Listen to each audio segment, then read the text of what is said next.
पाववडे ही अशी वस्तू आहे की ती सगळ्यांची फेव्हरेट असते. मला तर खूप जास्त आवडतात. पण ते हॉटेलमध्ये बनताना बघून ना अजिबात इच्छा होत नाही. इतकी घाणेरडे पद्धतीने बनवतात यार ते. खूप घाण तेलात तळतात ते. खूपच अस्वच्छता तिथली बघून अजिबात इच्छा होत नाही की मागून खावावं म्हणून. म्हणून ही रेसिपी मी घरीच बनवते. खूप इझी बनते आणि खूप टेस्टी बनते. त्यासाठी ना बेसन पीठ तर सगळ्यांच्या घरात असतंच. म्हणून बेसन पीठ घ्यायचं. जितके आपल्याला पाववडे बनवायचे आहेत ना त्याप्रमाणे बेसन पीठ घ्यायचं. त्यात चिमूटभर हळद टाकायची, थोडं तिखट टाकायचं. तिखट हे फक्त तिखटपणा यायला पाहिजे म्हणून टाकतो. जर तुम्हाला आवडत नसेल तिखट तर नका टाकू. त्यानंतर ओवा असतो हाताने मसळून टाकायचा. त्यानंतर स्वादनुसार मीठ टाकायचं. मीठ थोडं जास्तच टाकायचं कारण पाववडे तिखट अजिबात चांगलं लागत नाही. त्याच्यानंतर कोथिंबीर असते ना तिला टाकले मी बारीक चिरून व पेस्ट तयार करायचं पाणी टाकून टाकून. पेस्ट हे जास्त घट्ट पण नको आणि जास्त पातळ पण नको.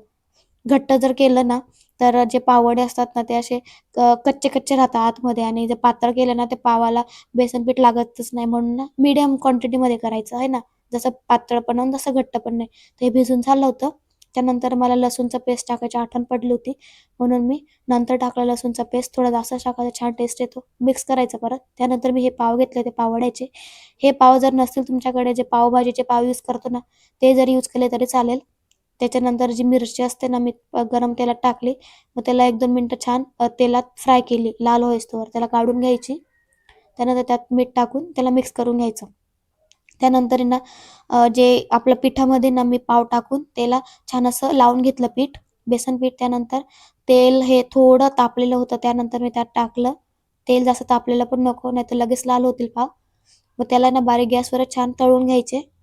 व वरतून आहे ना तेल टाकत राहायचं जेणेकरून जे वरचं पीठ असतं ना बेसनचं ते असं छान फ्राय होतं व जेव्हा आपण त्याला पलटतो ना तर ते कढईला न लागता छान असतं म्हणजे नाही का पलटता येतं आपल्याला. त्यानंतर दोघं साईड मी छान फ्राय केलं व त्याला काढून घेतलं पाववड्याला. सेकंड टाईम पण तसंच तळलं. वरती तेल टाकायचं जेणेकरून आपण पलटवतो तेव्हा हे आपली कढई जी असते ना आजूबाजून भरत नाही.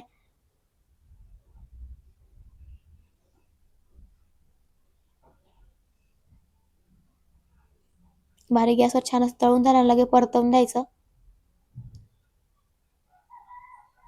2-3 मिनिटात छान बनवून रेडी होतात. पाववडा हा छान तळून झालेला आहे. त्यानंतर काढून घ्यायचं त्याला.